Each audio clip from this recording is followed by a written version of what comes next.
Most people pick a cash advance app based on popularity, and that is the biggest mistake you need to avoid.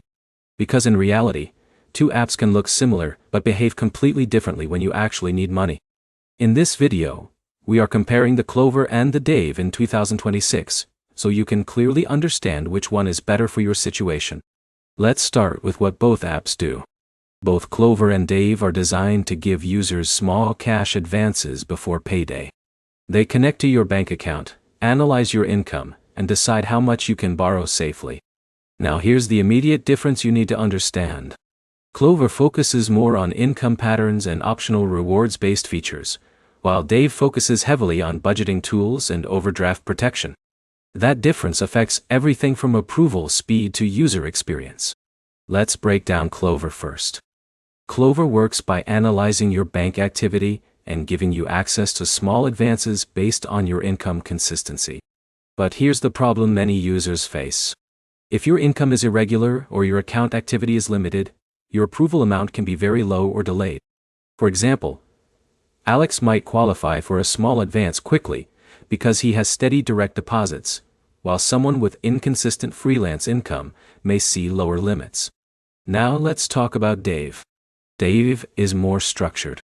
It not only offers cash advances but also includes budgeting tools and alerts to help prevent overdrafts. It is designed to give you more financial guidance, not just quick cash. But here's where it gets interesting. Dave often provides a more predictable experience. You may not always get the highest advance instantly, but the system is designed to support financial planning. Klover, on the other hand, can feel more flexible but less predictable. In a minute, I'll break down fees and repayment differences so you can see the full picture. Let's talk about repayment. Both apps typically deduct repayment automatically from your next paycheck.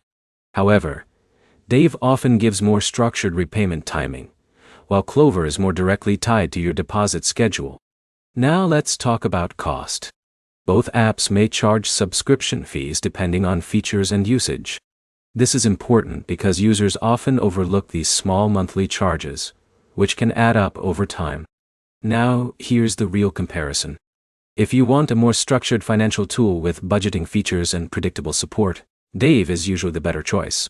If you prefer a more flexible, income-based advance system, Klover may fit better. Here's the final takeaway. Neither app is a long-term solution. Both are designed for short-term financial gaps, not ongoing expenses. So which one should you choose in 2026? Choose Dave if you want structure, budgeting help, and stability. Choose Klover if you want flexibility and quick access when eligible. If this comparison helped you understand the difference clearly, like the video, leave a comment with your experience, and subscribe for more simple financial app breakdowns in 2026.